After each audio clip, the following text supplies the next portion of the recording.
the peace and quiet. You just can't beat it. But actually something I never had when I was using my old iMac.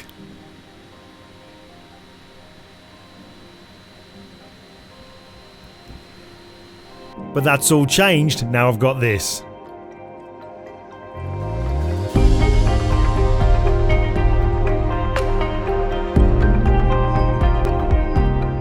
Now if you follow me on social media, you'll know that recently my iMac died without warning.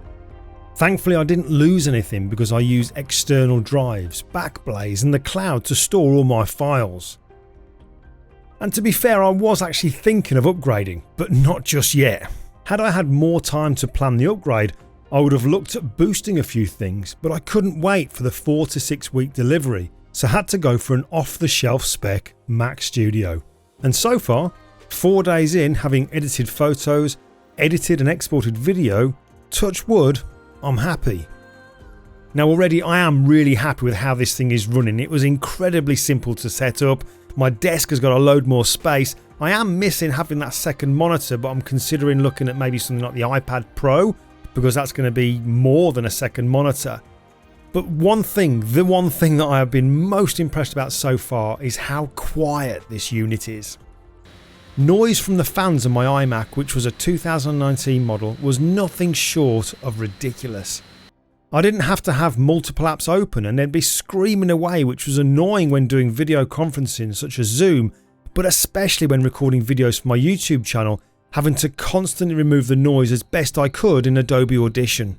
This thing though is as quiet as a church mouse. I can hear literally nothing.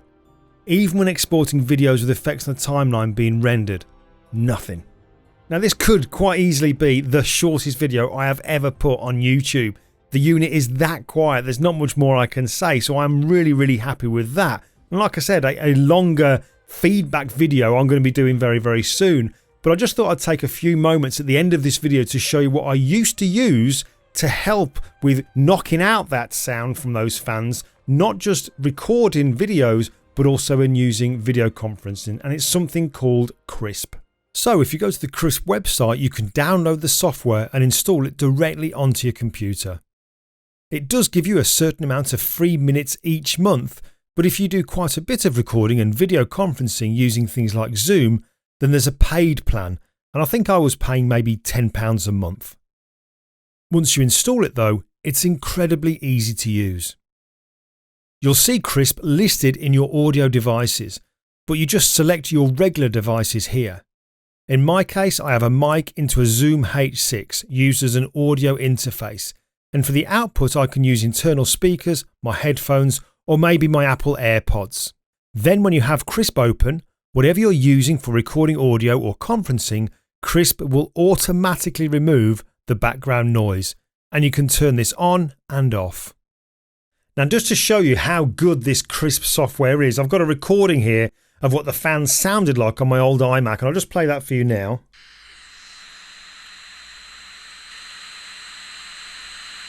And you can kind of hear there, they get louder and louder as the computer's having to process more and more stuff.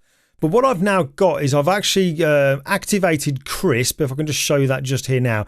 The noise cancellation is turned off. But what I'm going to do is I'm going to press play so you can hear the fan recording in the background.